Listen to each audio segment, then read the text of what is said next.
خوش آمدید۔ آج ہم بات کریں گے ایمان اور قربانی کی ایک بہت ہی گہری داستان پر۔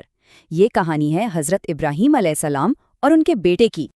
اچھا، یہ کہانی تو ہم میں سے اکثر نے سنی ہے، لیکن ایک سوال ہے، جس بیٹے کی قربانی دی جانی تھی وہ کون تھے؟ اس بات پر دو بڑی مذہبی روایات میں الگ الگ موقف پایا جاتا ہے۔ آئیے اس دلچسپ پہلو کو ذرا دیکھتے ہیں۔ یہودی اور مسیحی روایت کے مطابق وہ بیٹے حضرت اسحاق علیہ السلام تھے، جبکہ اسلامی روایت کہتی ہے کہ وہ حضرت اسماعیل علیہ السلام تھے۔ حالانکہ یہ بات بھی دلچسپ ہے کہ قرآن نے خود کسی بیٹے کا نام واضح طور پر نہیں لیا۔ تو چلیں اب اسلامی روایت میں ذرا گہرائی میں جا کر دیکھتے ہیں کہ یہ قصہ کیسے بیان ہوا ہے۔ تو اس کہانی کی شروعات آپ جانتے ہیں آسمان سے آنے والی کسی واضح آواز سے نہیں ہوتی، بلکہ ایک خواب سے ہوتی ہے، ایک ایسا خواب جو بار بار آ رہا تھا۔ دیکھیں، اسلامی عقیدے میں کسی پیغمبر کا خواب صرف ایک عام سا خواب نہیں ہوتا، یہ وحی کی ایک قسم ہے، یعنی اللہ کی طرف سے بھیجا گیا ایک پیغام۔ تو حضرت ابراہیم علیہ السلام کے لیے یہ ایک الہی حکم تھا اور اس پر عمل کرنا لازم تھا۔ لیکن حضرت ابراہیم علیہ السلام نے یہ حکم سن کر فوراً عمل نہیں کیا۔ اس کے بعد جو کچھ ہوتا ہے نا، وہ اس کہانی کا سب سے اہم اور جذباتی حصہ ہے۔ یہ ایک ایسی گفتگو ہے جو باپ اور بیٹے کے رشتے کی گہرائی کو ظاہر کرتی ہے۔ اب ذرا حضرت ابراہیم علیہ السلام کے الفاظ پر غور کیجیے، وہ اپنے بیٹے سے کیا کہتے ہیں؟ میں نے خواب میں دیکھا ہے کہ میں تمہیں ذبح کر رہا ہوں، تو تمہاری کیا رائے ہے؟ وہ حکم نہیں دیتے بلکہ ان سے پوچھتے ہیں۔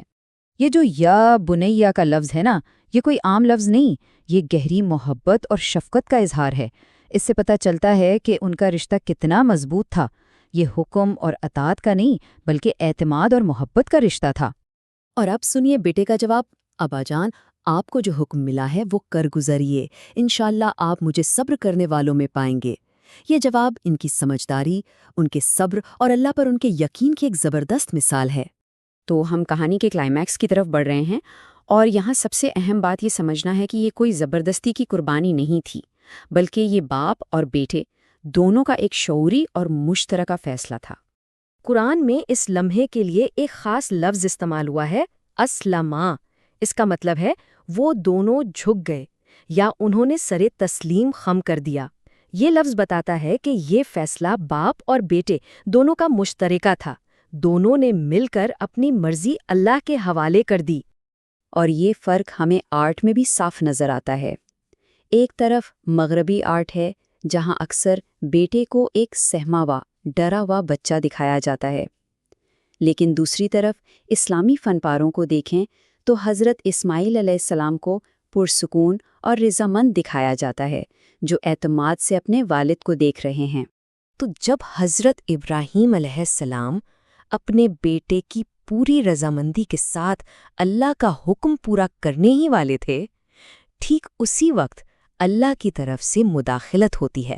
اصل امتحان تو نیت کا تھا، ان کی رضامندی کا تھا، اور جب انہوں نے اپنا ایمان ثابت کر دیا تو اللہ نے اس عمل کو ایک متبادل قربانی سے بدل دیا۔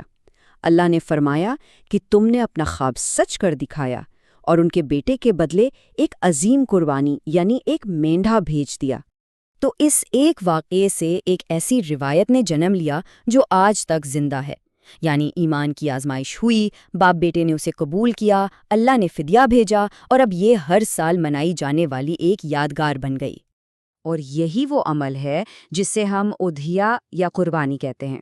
یہ عید الاضحیٰ پر کی جاتی ہے۔ یہ صرف ایک رسم نہیں، بلکہ حضرت ابراہیم اور حضرت اسماعیل کی اسی مشترکہ قربانی کی یاد ہے، جس کا مقصد کمیونٹی کو جوڑنا اور غریبوں کی مدد کرنا ہے۔ تو آخر اس ساری بات کا مطلب کیا ہے؟ یہ کہانی ہمارے لیے اتنی اہم کیوں ہے؟ خلاصہ یہ ہے کہ حضرت اسماعیل علیہ السلام کا یہ قصہ صرف ایک شخص کی آزمائش کا نہیں ہے۔ یہ ہمیں بتاتا ہے کہ ایمان دل کا سودا ہے، کوئی زبردستی کا عمل نہیں۔ یہ خاندان میں اعتماد اور بات چیت کی اہمیت کو اجاگر کرتا ہے، اور یہ دکھاتا ہے کہ اصل امتحان نیت اور دل کے جھک جانے کا نام ہے۔ اور آخر میں ایک سوال رہ جاتا ہے، ایک ایسا سوال جو ہمیں سوچنے پر مجبور کرتا ہے کہ ایمان کی آزمائش میں بڑی قربانی کس کی ہے؟